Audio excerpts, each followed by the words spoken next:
यहाँ यहाँ मालवीय जी के बगिया में बैठी हुई है। ये संसदीय क्षेत्र है प्रधानमंत्री नरेंद्र मोदी का।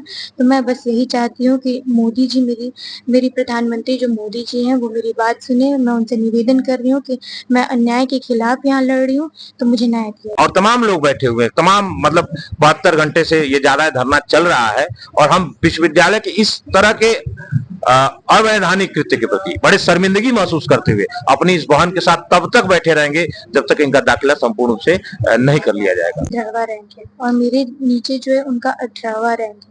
तो सत्ता और राजनीतिक दबाव उनके पास ज्यादा है और वो हमारे विभाग के अत्यंत प्रिय है। तो कोई भी अपने प्रिय विद्यार्थी का आगे बढ़ाना चाहती है और वो पीएचडी के दाखिले में सारे मानक पूर्ण करती है, सारी प्रक्रियाएं पूर्ण हो गई हैं, सिर्फ अंतिम प्रक्रिया बाकी थी फीस की और इन पर किसी तरह का कोई राजनीतिक दबाव बना करके इनकी प्रक्रिया को रोक दिया गया। प्रशासन मेरी बात सुन ही नहीं रहा है और मेरा पेमेंट लिंक वो भेज नहीं रहा। तो मेरा मेन सवाल प्रशासन से है, विश्वविद्यालय के प्रशासन से है कि वो मेरा एलिजिबिलिटी है, इनका सारा डॉक्यूमेंट्स है, मेरिट में है, लेकिन फिर भी अगर इनको एडमिशन नहीं दिया जा रहा है तो ये बहुत ही बड़ा अन्याय है। हम लोग अन्याय के खिलाफ न्याय की लड़ाई लड़ रहे हैं और इनको जब तक एडमिशन नहीं मिल जाता, मैं इलाहाबाद से हूँ लेकिन हमारे संपर्क में पूरे प्रदेश के पास जाता है और वो हमारे विभाग के अत्यंत प्रिय है। तो कोई भी अपने प्रिय विद्यार्थी का एडमिशन लेगा, ना कि मेरा एडमिशन करेगा।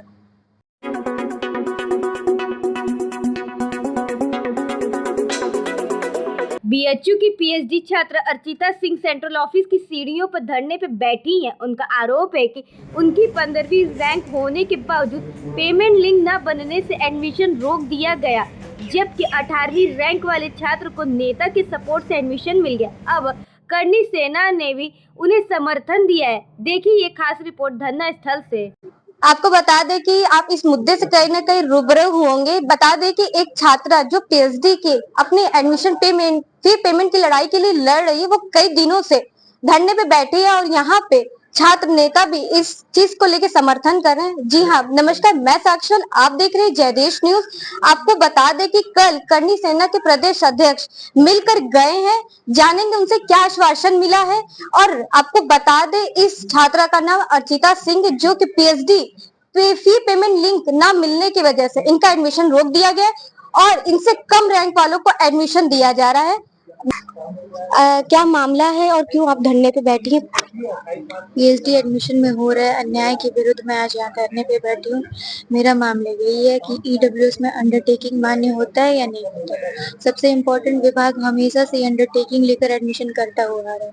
मेरे साथ ये हुआ कि जब मैं फॉर्म फिल करने के बाद, एनरोल करने के बाद जब मुझे इंटरव्यू के लिए और काउंसलिंग की वेरिफिकेशन के लिए बुलाया गया, तो उस समय मेरे पास पुराना सर्टिफिकेट था। तो जब काउंसलिंग होती है तो 4 बार काउंसलिंग होती है, चारों बार मुझे ईडब्ल्यूएस में ही वेरीफाइड किया गया है और मुझसे अंडरटेकिंग विभाग के द्वारा ये मांगा गया कि आप अंडरटेकिंग दे दीजिए और एक टाइम आपको दी जाती है, उसके अंदर आप अपना डॉक्यूमेंट सबमिट कर दीजिएगा। मुझे एक टाइम दिया गया, उस टाइम के पहले मैंने डॉक्यूमेंट भी ले जाके सबमिट कर दिया और मेरे सारे डॉक्यूमेंट अब सही है। जब सारे डॉक्यूमेंट सही और जब रिजल्ट आया तो मैं फर्स्ट वेटिंग पे थी। मेरे ऊपर वाले ने जैसे ही वो सीट छोड़ी तो फर्स्ट वेटिंग होने के कारण मुझे सीट मिलनी चाहिए, पर यहाँ क्या हो रहा है, मुझे सीट नहीं दी जा रही है।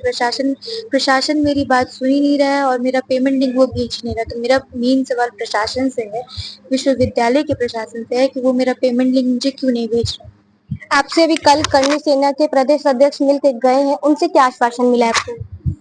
मैम, आश्वासन देने नहीं, वो मेरा समर्थ करने आए थे, क्योंकि मैं यहाँ पर न्याय के लिए लड़ रही हूँ, अन्याय के विरुद्ध। तो वो न्याय का साथ देने के लिए आए थे, वो यहाँ पर आए। उन्होंने मुझे आश्वासन दिया कि आप ही का एडमिशन होगा, हम आपके साथ हैं, आप अकेली नहीं है। बस यही सारी। आप अभी जैसे कहा कि जो लड़के थे, जो भी छात्र या भी छात्रा थे, उसको उन्होंने छोड़ दिया, उसके बावजूद आपका क्यों नहीं हो रहा एडमिशन? देखिए, मेन कारण ये है कि मेरा 15वां रैंक है और मेरे नीचे जो है उनका 18वां रैंक है। तो सत्ता और राजनीतिक दबाव उनके पास ज्यादा है और वो हमारे विभाग के अत्यंत प्रिय है। तो कोई भी अपने प्रिय विद्यार्थी का एडमिशन लेगा, ना कि मेरा एडमिशन करेगा। कि आपको जो ये एडमिशन है कि क्यों नहीं मिल रहा है, क्या रीजन? रीजन यही है कि प्रशासन और विभाग अपने प्रिय विद्यार्थी को एडमिशन देना चाहता है, मुझे एडमिशन नहीं देना चाहता है। उनके लिए मेरिट मैटर नहीं करता है, मेरा रैंक मैटर नहीं करता है, उनके लिए मैटर करता है राजनीतिक का होना, राजनीति में होना और संघ में होना। तो मेरा कहना है कि मेरा सवाल केवल प्रशासन से है कि विश्वविद्यालय प्रशासन और विभाग आपस में ये लोग क्या कर रहे हैं, क्योंकि 2 तारीख से लेके 15 तारीख तक मैं लगातार विश्वविद्यालय और विभाग में गई हूँ। यहाँ सेंट्रल ऑफिस है, ये तो ये कहता है विभाग में जाइए, विभाग में जाइए तो कहता है सेंट्रल ऑफिस में जाइए। यहाँ तक कि मैंने सबको एप्लीकेशन भी दिया था 2 तारीख को कि मेरा पेमेंट लिंक क्यों नहीं जारी किया जा रहा है। मैं सबसे जाके पर्सनली मिली भी हूँ कि आप लोग बताइए, मैं अगर आप किसी के पास जा रही हैं तो आप चाहती हैं कि वो आपका पक्ष सुने, मार्गदर्शन करे, कि आखिर आपके प्रॉब्लम का सॉल्व करने का कोशिश करे। जब कह रहे हैं कि यहाँ एक कमेटी बैठाई गई है और कमेटी के मेंबर से मिले, और कमेटी के मेंबर जब मुझसे नहीं मिलना चाहेंगे तो इसका मैं क्या ही तात्पर्य। मैं यहाँ मालवीय जी के बगिया में बैठी हुई है, ये संसदीय क्षेत्र है प्रधानमंत्री नरेंद्र मोदी का। तो मैं बस यही चाहती हूँ कि मोदी जी मेरी प्रधानमंत्री जो मोदी जी हैं वो मेरी बात सुने। मैं उनसे निवेदन कर रही हूँ कि मैं अन्याय के खिलाफ यहाँ लड़ रही हूँ, तो मुझे न्याय दिया। हमारे साथ एक और अन्य छात्रा है जो कि बीएचयू के स्टूडेंट है। बहुत बहुत स्वागत है मैम आपका जयदेश न्यूज़ में। अपना नाम बताइएगा। मेरा नाम वंदना उपाध्याय है और मैं यहाँ पे टूरिज्म की छात्रा हूँ, फैकल्टी ऑफ आर्ट्स में। मैम, जैसा कि अर्चिता सिंह के साथ आपका कैसे कनेक्शन हुआ? जिस दिन दीदी यहाँ पे धरने पर बैठी थी उस दिन मैंने इनका पोस्ट देखा कुछ इंस्टाग्राम पेजेस से। मैंने इनके इश्यूज पढ़े, तब मुझे पता चला कि इनके साथ क्या दिक्कतें आई हैं। और आगे मैं भी पीएचडी की एस्पिरेंट हूँ, मुझे भी पीएचडी में एडमिशन लेना है काशी हिंदू विश्वविद्यालय में ही। तो इस क्रम में कि आगे ये दिक्कतें हो सकती है कि मेरे साथ भी हो या आने वाले किसी और छात्र या छात्रा के साथ हो, तो आज के दिन पे जब इनके साथ ये दिक्कतें हो रही है तो बहुत जरूरी था कि हम इनके साथ, इनके सपोर्ट में यहाँ बैठे और आगे आने वाले समय में ये किसी और छात्र या छात्रा के साथ ना हो, इसको एश्योर करें और इसके साथ और इसके सारे इश्यूज पे हम यहाँ पे बात कर सके और एडमिनिस्ट्रेशन के सामने उनसे सवाल कर सके और उससे उनका उत्तर मांग सके। प्रशासन से क्या कहना चाहिए?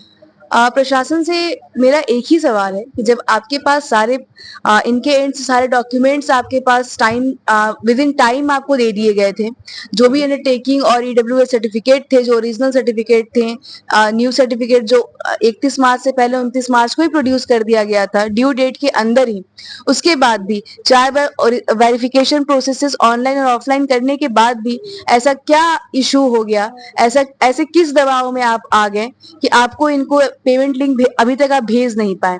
ऐसी कौन सी दबाव आपके ऊपर बन रही है कि उस छात्र को जिसका रैंक 18 है और इनका रैंक 15 है, और जहां ये वेटिंग लिस्ट 1 में है और वो वेटिंग लिस्ट 3rd में है, तो आप किस दबाव के अंदर उसका एडमिशन लेकर इनके एडमिशन को कैंसिल करने का प्लान कर रहे हैं?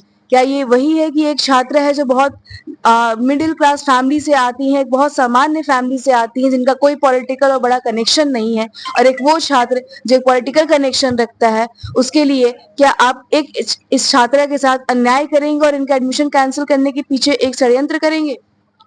क्या आपका अगर एडमिशन नहीं मिलता तो क्या इसके बाद भी कोई ऐसा आंदोलन, ऐसा कुछ करने का? बिल्कुल, दीदी ने जैसे ये बात कुछ देर पहले कही थी कि हम इस प्रोसीजर पे जब तक इनको पेमेंट लिंक नहीं आ जाता है, किसी आश्वासन और किसी रिटर्न चीजों पे हम यहाँ नहीं बैठे हैं, हम पेमेंट लिंक लेकर ही जाएंगे और जब पेमेंट लिंक मिल जाएगा तब ये यहाँ से जाएंगे, और अगर नहीं मिलता है तो हाईकोर्ट तक का भी रुख किया जाएगा।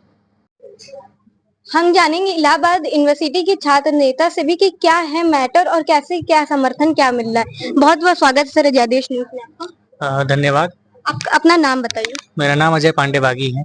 आज यहाँ पे किस तरीके का धरना किया जा रहा है, करने की वजह क्या है? देखिए, हम लोगों को जानकारी मिली कि बीएचयू में हमारे बगल में बैठी जो छात्रा है अर्चिता, इनके दाखिले में पूरी तरीके से एक धांधली ही कहा जाएगा, धांधली हो रही है, तो उसको लेकर ये आंदोलन कर रही थी। आज तीसरा दिन है आंदोलन का, तो हम लोगों को भी लगा कि हाँ, एक छात्र होने के नाते, छात्र संगठन से जुड़े होने के नाते, और हम लोग कहीं ना कहीं छात्र संघ से जुड़े हैं, तो इसलिए हम लोग आंदोलन को समर्थन देने आए। क्या कहना चाहेंगे? हम तो कहना चाहते हैं कि मुझे तो लग रहा है कि वर्तमान में बीएचयू को देखा जाए तो एक तरीके से भ्रष्टाचार, धांधली का अड्डा बन चुका है। आए दिन यहाँ पे क्या कहते हैं, छात्रों का शोषण होता है, छात्रों का एकेडमिक हत्या होता है, उनको पढ़ने से रोका जाता है। अभी हाल ही में एक घटना हुई थी, उसमें भी पीएचडी में एडमिशन लेने से रोका गया था और इनको भी पीएचडी में एडमिशन लेने से रोका जा रहा है। तो मैं कहना चाहता हूँ कि विश्वविद्यालय प्रशासन के लोग जिनकी मेरिट है, कम से कम उनको पढ़ने दीजिए। कृपा पात्रों का अगर एडमिशन आप कराना चाहते हैं तो यहाँ पे जो छात्र समुदाय है, हम लोगों के रहते हुए कृपा पात्रों का एडमिशन नहीं होगा। जो मेरिट है, जिनका मेरिट में है नंबर, उन्हीं का एडमिशन होगा। क्या ये पहला ऐसा मामला है कि और भी कोई कोर्सेज में ऐसा मामला है? नहीं, आए दिन यहाँ पे होता रहता है भ्रष्टाचार, धांधली। कब हुआ है और क्या कौन सा हुआ है? अभी हाल ही में एक सोनकर थे, शिवम सोनकर, उनका मामला था। उनके मामले में भी क्या कहते हैं, काफी लंबा संघर्ष करना पड़ा उनको। आप बताइए, वो तो एक क्या कहते हैं छात्र थे, ये छात्रा हैं, अपने घर परिवार से दूर हैं और 3 दिन से 24 घंटा आप यहाँ पे आंदोलन कर रहे हैं। विश्वविद्यालय प्रशासन को सोचना चाहिए ना कि क्या यहाँ पे मैटर छात्र छात्रा का है? नहीं, छात्र छात्रा का भाई, यहाँ मैटर है अन्याय का। इनके साथ अन्याय हो रहा है, इनकी एलिजिबिलिटी है, इनका सारा डॉक्यूमेंट्स है, मेरिट में है, लेकिन फिर भी अगर इनको एडमिशन नहीं दिया जा रहा है तो ये बहुत ही बड़ा अन्याय है। हम लोग अन्याय के खिलाफ न्याय की लड़ाई लड़ रहे हैं और इनको जब तक एडमिशन नहीं मिल जाता, मैं इलाहाबाद से हूँ लेकिन हमारे संपर्क में पूरे प्रदेश में छात्र हैं, अगर इनको एडमिशन नहीं मिलता तो हम लोग पूरे प्रदेश में छात्रों को लामबंद करने का काम करेंगे। आगे आप लोग का कदम क्या होगा? आगे हमारी आंदोलन चल रहा है अनवरत। अगर नहीं मानेंगे तो हम लोग आमरण अनशन भी करेंगे, अगर उससे भी नहीं मानेंगे तो हम लोग पूरे प्रदेश में आंदोलन करेंगे। देखिए, अभी मुझे तो जानकारी नहीं लगा, मैं अभी सुबह से हूँ यहाँ पे आंदोलन स्थल पे, लेकिन अभी तक कोई भी विश्वविद्यालय का जो एक अधिकारी होता है, DSW होता है, चाहे VC होता है, कोई भी मिलने नहीं आया। भाई, विश्वविद्यालय की एक छात्रा है, बेटी है, आपकी बेटी समान है, किस प्रकार से आप यहाँ 24 घंटे संघर्ष कर रही हैं, इनसे कोई मिलने नहीं आ रहा है, तो ये बहुत ही अमानवीय है। मुझे लगता है कि कम से कम उनको मिलना चाहिए। संवाद से ही समाधान निकलता है, लेकिन कोई संवाद करने पे अभी तैयार नहीं है। मेरी मांग है कि जल्द से जल्द इस छात्रा को विश्वविद्यालय प्रशासन एडमिशन सुनिश्चित करे, अन्यथा हम सभी लोग अब उग्र आंदोलन को भी बाध्य होंगे। आपका कनेक्शन कैसे हुआ, आपको कैसे पता चला इस बारे में और आप क्यों समर्थन कर रहे हैं? देखिए, हम लोग NSUI से, हम छात्र संगठन से हैं और हम लोगों का काम है कि जहां भी छात्रों के साथ अन्याय हो, चाहे वो गोरखपुर विश्वविद्यालय में होता है, चाहे कहीं भी, हम लोग छात्रों के साथ खड़े होते हैं। और यहाँ बहुत ही मतलब एकदम स्पष्ट रूप से इनके साथ अन्याय हो रहा है। इनके पास मेरिट है, इनका रैंक 15वां है और जबकि सामने वाले का जो है रैंक 18वां है, लेकिन इनको एडमिशन ना दे करके विश्वविद्यालय प्रशासन साजिशन उनको एडमिशन देने की प्लानिंग कर रहा है। और सिर्फ किस लिए हो रहा है कि वो ABVP के इकाई मंत्री है, तो कहीं ना कहीं सत्ता शासन का दबाव है। जो विश्वविद्यालय के जो वाइस चांसलर हैं, इनको लगता है कि क्या कहते हैं, हम BHU को संघ का अड्डा, ABVP का अड्डा बना देंगे, तो ऐसा होने नहीं दिया जाएगा। ये जो छात्र हैं, कृपा पात्रों को एडमिशन नहीं लेने देंगे। जो मेरिट है, जो जिनका मेरिट है, जिनका मेरिट नंबर है, उन्हीं को एडमिशन मिलेगा, अन्यथा हम लोग आंदोलन अनवरत जारी। यहाँ पे जानेंगे जो छात्र नेता समर्थन कर रहे हैं, उनसे भी हम जानेंगे उनकी क्या राय है। बहुत बहुत स्वागत है भैया आपका। धन्यवाद, आप लोग आए यहाँ पे। अपना नाम बताइए। हमारा नाम डॉक्टर सम्मी कुमार सिंह है। यहाँ पे किस तरीके का धरना प्रदर्शन किया जा रहा है, इसकी वजह क्या है? जैसा कि हमने देखा कि यहाँ की एक छात्रा जो हम लोग की बहन के समान है, वो धरने पे बैठी है और उसकी मांग जो है वो BHU में PhD की जो हिंदी की प्रवेश परीक्षा हुई थी, उसमें जो भी मानक तय किए गए थे और उसमें इतने उन मानकों को पूर्ण करते हुए वो आवेदन किया था और उसके आवेदन को पूर्ण मानते हुए BHU प्रवेश प्रक्रिया ने उसका साक्षात्कार लिया था।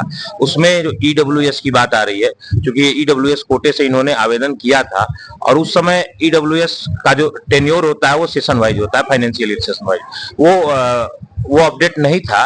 तो यहाँ पे चूंकि प्रवेश प्रक्रिया में ये नियम निर्धारित है कि कोई कागज अगर समय से उपलब्ध नहीं है या उसकी वैलिडिटी ठीक नहीं है, तो आप एक अंडरटेकिंग दे करके और इन फ्यूचर जो आप टाइम देंगे उसमें आप उस कागज को आप जमा करके और अपना कार्य प्रवेश जो भी मानक है उसको पूर्ण माना जाएगा। और उसी प्रक्रिया के अंतर्गत इनका जो कि सेशन जो था फाइनेंशियल ईयर वो ओवर हो चुका था, तो इनसे एक अंडरटेकिंग लिया गया था उनसे, और अंडरटेकिंग देने के बाद एक टाइम इनसे मांगा गया था कि आप नया सेशन ईयर का है वो फाइनेंशियल ईयर का, उसका आप EWS सर्टिफिकेट दे दीजिएगा। और ये जो कि बताया गया 30 या 31 मार्च रखा गया था और वो इन्होंने 28-29 मार्च को ही जमा कर दिया। उसको एक्सेप्ट भी इन लोगों ने कर लिया, इंटरव्यू भी हो गया और भी जो उसके बाद काउंसलिंग की प्रक्रिया होती है, वो काउंसलिंग की प्रक्रिया भी लगभग पूर्ण हो चुकी थी। अंतिम प्रक्रिया जो फीस लिंक भेजा जाता है फीस जमा करने के लिए, वो लिंक भी इनको जनरेट नहीं हुआ और तब तक इनका एडमिशन रोक दिया गया। जब ये अपने एडमिशन के बारे में जानने गई तो माना गया कि आपके ईडब्ल्यूएस सर्टिफिकेट को हम लोग वो नहीं किए हैं, हम लोग कंसीडर नहीं किए हैं क्योंकि आपने जमा नहीं किया। तो इन्होंने इस बात का जिक्र किया कि हम अंडरटेकिंग दिए थे, अंडरटेकिंग के बाद हमने उस टाइम ड्यूरेशन में दे भी दिया आपको, आपने एक्सेप्ट कर लिया, हमने हमारा इंटरव्यू लिया, हमारा काउंसलिंग हो गया, अब अंतिम प्रोसीडिंग बाकी है और वो सारी प्रक्रिया आप ही के द्वारा पूर्ण की गई है। तो उसके बावजूद आप हमारा क्यों, तो वो फिर प्रवेश समन्वयक हिला हवाली करने लगे। तब ये आज बेचारी 4 दिनों से यहाँ पे धरनारत है, 24 घंटे दिन रात इनके साथ, हमारे साथ इलाहाबाद विश्वविद्यालय के भी कुछ छात्र नेता आए हुए हैं यहाँ पे, अजय हैं और आदित्य हैं और तमाम काशी हिंदू विश्वविद्यालय के छात्र नेता बैठे हुए, शिवांश है, रोहित राणा है और तमाम लोग बैठे हुए हैं। तमाम मतलब 72 घंटे से ये ज्यादा धरना चल रहा है और हम विश्वविद्यालय के इस तरह के अवैधानिक कृत्य के प्रति बड़े शर्मिंदगी महसूस करते हुए अपनी इस बहन के साथ तब तक बैठे रहेंगे जब तक इनका दाखिला संपूर्ण रूप से नहीं कर लिया जाएगा। आपका इनसे कैसे मुलाकात हुआ, आपको कैसे पता चला इस मैटर के बारे में? नहीं, मैं मुलाकात का इश्यू नहीं था। जब ये व्यक्तिगत तौर पे जब वहां गए, जब इनकी बातें नहीं मानी गई तो थक हार करके जो लोकतांत्रिक तरीका होता है हमारे देश में, जो इनको मौलिक अधिकार मिला हुआ है कि अपनी बातों को लोकतांत्रिक तरीके से धरना के तौर पे आप अपनी बात को रख सकते हैं। तो ये प्रशासन के सम्मुख जब धरना देने आई तो हम लोग देख करके बड़ा आश्चर्यचकित हुए कि बताइए, एक पढ़ने लिखने वाली छात्रा जो हम लोगों ने जाना इनके शैक्षिक इतिहास के बारे में, तो ये अपने जिले की टॉपर रही हैं, इंटरमीडिएट, हाई स्कूल इंटरमीडिएट में बलिया से जुड़ी हुई हैं और इनका बहुत अच्छा शैक्षिक रिकॉर्ड है, बहुत अच्छा शैक्षिक रिकॉर्ड है। उसके बावजूद इस तरीके से सफर करते हुए इनके साथ जो नाइंसाफी की जा रही है विश्वविद्यालय प्रशासन के द्वारा, और तब इनको थक हार करके जब इनके व्यक्तिगत तौर पे इनकी बातें नहीं सुनी गई तो ये धरने बैठी। तो हम लोग का दायित्व बनता था कि हमारी एक बहन जो पढ़ने लिखने के प्रति जागरूक है, जिसका एक बेहतर एकेडमिक रिकॉर्ड है, बेहतर एकेडमिक पढ़ाई लिखाई करके अपने जीवन को आगे बढ़ाना चाहती है और वो पीएचडी के दाखिले में सारे मानक पूर्ण करती है, सारी प्रक्रियाएं पूर्ण हो गई हैं, सिर्फ अंतिम प्रक्रिया बाकी थी फीस की, और इन पर किसी तरह का कोई राजनीतिक दबाव बना करके इनकी प्रक्रिया को रोक दिया गया। तो हम लोग इनके साथ स्वतः चले आए। आप लोग का अगला कदम क्या होगा? अगला कदम, हम चूंकि हम लोग विश्वविद्यालय के अनुसार जो नियमावली है उसके अनुशासन में बदलते हुए हम इस बहन के साथ लोकतांत्रिक तरीके से हम ये धरना जारी रखेंगे और निश्चित तौर पे हमें विश्वास है क्योंकि विश्वविद्यालय की जो भी लापरवाहियां या जो भी कार्यस्थानियां हैं वो सबके समक्ष धीरे धीरे खुलती चली जा रही हैं, जो सक्षम पदाधिकारियों के द्वारा की गई है समय समय पे। तो विश्वविद्यालय प्रशासन भी कहीं ना कहीं इस बात को लेकर के गंभीर है और वो हमें बार बार आश्वासन दे रहा है अपने रिसोर्सेज से, अपने अपने संसूचना तंत्र से कि हम आपके साथ खड़े हैं और आपके साथ किसी प्रकार का वो नहीं होगा।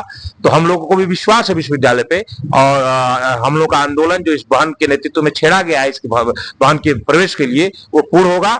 और जब तक अगर नहीं होता है तब तक पूरा काशी हिंदू विश्वविद्यालय से मैंने बताया, इलाहाबाद विश्वविद्यालय की भी छात्रा हैं, यूपी कॉलेज, काशी विद्यापीठ। अगर नहीं होता है तो क्या करेंगे आप? एडमिशन अगर नहीं होगा तो? एडमिशन तो इनका मतलब नियमावली के अनुसार तो ये पूरी तरीके से, अब ये तमाम मीटिंग चल रही है विश्वविद्यालय की, अपनी प्रवेश समन्वयक सेल की, प्रशासनिक से रेक्टर की मीटिंग चली है, अभी भी मीटिंग चल रही थी और इसी संदर्भ में मीटिंग हुई थी। तो बहुत सकारात्मक तरीके से विश्वविद्यालय भी इस चीजों को पूर्ण करने के लिए अपना प्रयास कर रहा है और लेकिन कहीं ना कहीं राजनीतिक दबाव के चलते, क्योंकि इसके बाद ये यार है कि अगर इनका दाखिला नहीं होगा तो एक पॉलिटिकल पार्टी से जुड़ा हुआ है, उसके स्टूडेंट विंग से जुड़ा हुआ लड़का है। खैर हम तो चाहते हैं कि इनका हो जाए, इनके बाद अगर सीटें रिक्त हो तो उनका भी हो जैसा जाए। कि इनका कहना है कि कम रैंक वालों का दाखिला हो रहा है लेकिन इनका हाईएस्ट रैंक है, उसके बावजूद भी इनका रोका जा रहा है, क्या वजह है? भाई वजह तो स्पष्ट हो गई है कि इनकी सारी प्रक्रिया पूर्ण हो गई थी, लेकिन सीट इनके बाद अगर इनका दाखिला नहीं होता है तो हमने कहा कि एक पॉलिटिकल पार्टी के छात्र संगठन से जुड़ा हुआ, ऐसी बात सुनने में आ रही है। लेकिन हम ये चाहते हैं कि नियमावली के अनुसार जो विश्वविद्यालय ने प्रवेश समन्वय समिति ने जो नियम तय किए हैं उसके आधार पे जो इनके आवेदन में जो इन्होंने सूचनाएं दी थी उस सूचनाओं के संस्तुति करते हुए जो तमाम पत्र थे उस पत्र को इन्होंने समय पे उनको दिया है, उसको उन्होंने स्वीकार किया है और उस प्रवेश प्रक्रिया की अंतिम स्थिति में जाकर के एक छात्रा को इस तरीके से हतोत्साहित किया जा रहा है, परेशान किया जा रहा है, मानसिक उत्पीड़न किया जा रहा है, ये निश्चित तौर पर दुखदायी है और विश्वविद्यालय को इस बात को समझना पड़ेगा और जल्द से जल्द, मैं कह रहा हूं चौथा दिन आज हो गया और अगर नहीं होता है तो फिर आंदोलन करने के लिए, हम सड़कों पे आंदोलन करने के लिए, हम शांतिपूर्वक तरीके से चीजों को रखना, सड़कों पर आंदोलन करने के लिए बाध्य होंगे। मामला है कि इसके पहले भी कोई मामला आया है? मामला भी इस बार पीएचडी प्रवेश समन्वय सेल की एक मामला भी आया था। देखिए सोनकर एक लड़का धरने पे बैठा हुआ था विगत 15-20 दिनों से, और तमाम सरकारी संस्थाओं मतलब संसदीय लोकतंत्र है तो यहाँ पे संसद में भी उस पे तमाम एमपीज ने, तमाम एमएलसीज ने, तमाम एमएलए ने पत्र लिखा और सरकार को इस बारे में सूचित किया, संसद को सूचित किया, और उसके बाद सक्षम प्राधिकारी जो यहाँ थे, रेक्टर थे और प्रवेश समय नक्शल के, वहां के तमाम राजनीतिक दलों के लोग, तमाम शिक्षाविद लोगों ने मिला जुला और तब जाकर के उसकी जीत हुई और उसका दाखिला हुआ। लेकिन उनका केस बिल्कुल उलट था। ये केस बिल्कुल स्पष्ट है कि इसमें जिसका दाखिला लेना है वो दाखिले की प्रक्रिया को सफलतापूर्वक पूर्ण कर ली है और इस बात को विश्वविद्यालय मान भी लिया है, उसके बाद काउंसलिंग भी कर लिया है। अंतिम जो प्रक्रिया होती है फीस जनरेट की, वो एक मैकेनिज्म है, उस मैकेनिज्म का अंतिम जो पार्ट है उसी को पूरा करना था और तब तक हमको लग रहा है कि कोई दबाव आया है इन लोगों के ऊपर और दबाव में आकर के इन्होंने इनकी प्रवेश प्रक्रिया रोक दी है और ये बिल्कुल स्पष्ट है कि इनका प्रवेश होना चाहिए और जब तक नहीं होगा तब तक हम लोग लड़ने के लिए बाध्य रहेंगे। ताकि उनके वाले केस में लगता है कि आप लोग में भी ऐसा कुछ केस में सुधार और ऐसा आप लोग का एडमिशन मिलेगा। देखिए, जनप्रतिनिधि हैं, अपने अपने तरफ पे वो लोग समर्थन दे रहे हैं। अभी अजय राय ने भी समर्थन दिया है, कांग्रेस के प्रदेश अध्यक्ष हैं। कल तमाम सामाजिक संगठनों के लोग यहाँ आए हुए थे।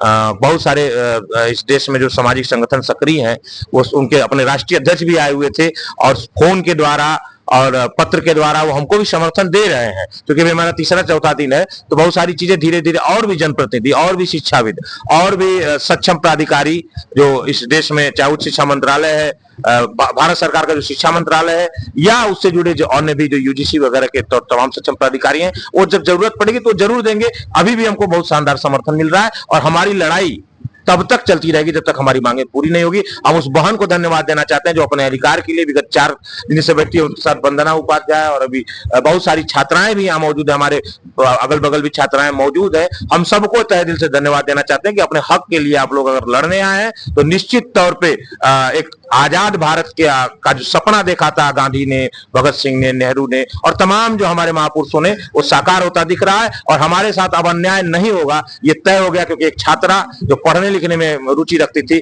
अपने अधिकार के लिए, अपनी जरूरत के लिए जब वो सड़क पे उतरी है 72 घंटे से आगे 126 हम आगे 96 घंटे में पहुंच रहे, चौथा दिन है, तब भी वो बैठी हुई है और निश्चित तौर पे हम उसको भी धन्यवाद देना चाहते हैं, साधुवाद देना चाहते हैं और उनके साथ तमाम छात्राओं को, तमाम हमारे विद्यार्थी नेता आए हुए हैं, तमाम छात्र भाई आए हुए हैं, तमाम छात्र संगठनों से जुड़े हुए लोग हैं, सबको हम धन्यवाद देते हैं। हम लड़ाई में बिल्कुल ऊर्जा के साथ डटे हुए।